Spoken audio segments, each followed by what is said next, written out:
আমি ওই ব্যক্তিকে জান্নাতের আঙ্গিনায় একটা ঘরের গ্যারান্টি দেই যে ব্যক্তি তর্ক করার সময় নিজে হক এটা জেনেও সে তর্ক থামিয়ে দেয়। অনেক সময় হয় না, অনেকে পায়ে পাড়া দিয়ে ঝগড়া করতে আসে, এরকম আসলে নাই? আপনি চুপচাপ দেখবেন একটা বাজে কমেন্টস করতেছে, আবার কমেন্টের নিচে কমেন্ট, আবার গালি, হ্যাঁ আছে না এরকম? বিষ্ণু বলেন নিজে হক এটা জানার পরেও আর যাতে তর্ক না বাড়ে, যে তর্ক থামিয়ে দেয় জান্নাতের আঙ্গিনায়, তাকে আমি একটা ঘরের গ্যারান্টি দেই। ওবিবাইতিন ফি ওয়াসাতিল জান্নাতি লিমান তারাকাল কাযিবা ওয়া ইন কানা মাযিআন। আর ওই ব্যক্তিকে আমি জান্নাতের মাঝখানে একটা ঘরের গ্যারান্টি দেই যে ব্যক্তি কৌতুক করার সময়ও মিথ্যা পরিহার করে। করতেছে কৌতুক, ফান করতেছে, হিজ কিডিং, পান করে, কৌতুক করে, কিন্তু কৌতুকের সময় সে মিথ্যা বলে না। এই স্বভাব যাদের, তাদেরকে আমি জান্নাতের মাঝ বরাবর একটা ঘরের গ্যারান্টি দেই। এরপর বিষ্ণু কি বলে দেখেন, তিনি বলেন ওবিবাইতিন ফি আ'লাল জান্নাতি লিমান হাসানা খুলুকাহু।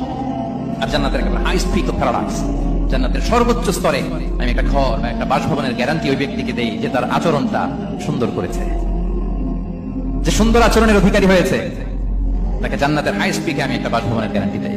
তাহলে বলেন তো আমাদের আচরণটা সুন্দর করার দরকার আছে না নাই? এটা খুব ছোটখাটো একটা আমল, তাই না? কথা বলেন দক্ষিণ কোরিয়া প্রবাসী ভাইরা, আওয়াজ করে বলেন এটা কি ছোট আমল?